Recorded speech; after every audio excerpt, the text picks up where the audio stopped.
Today, I just want to take a moment to discuss special provisions.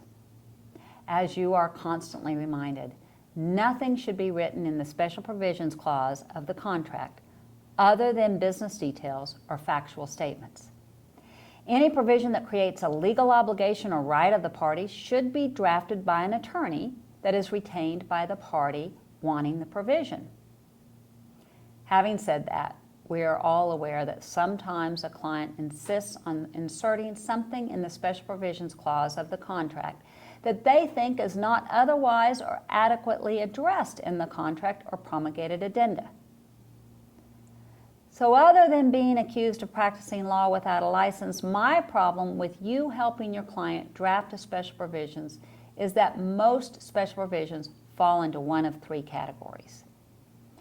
Either the special provision has no consequence, or the special provision has unintended consequences, or the special provision has consequences that are so vague as to be devoid of any interpretation.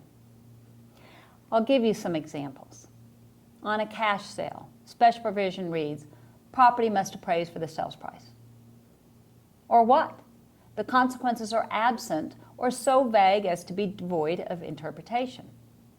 Another one. Property must appraise for the sales price or the contract terminates. This may have an unintended consequence. If the contract terminates automatically when the appraisal comes in, then it terminates both for buyer and seller. What if the buyer was still willing to buy it at the sales price irrespective of the appraisal?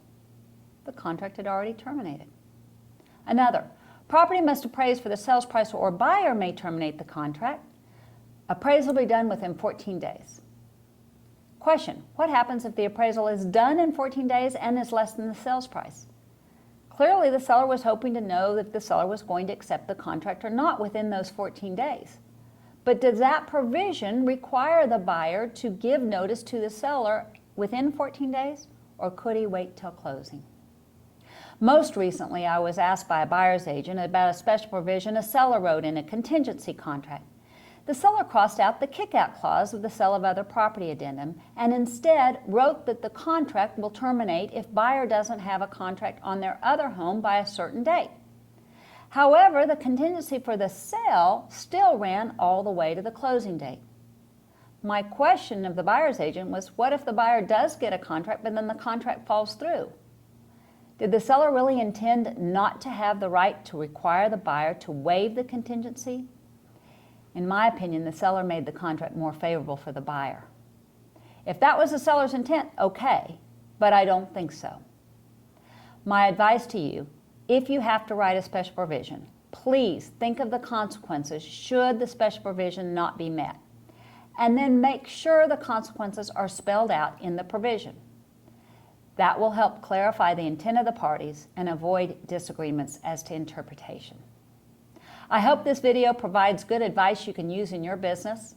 Allegiance Title Company is here to serve you and your clients. Thank you.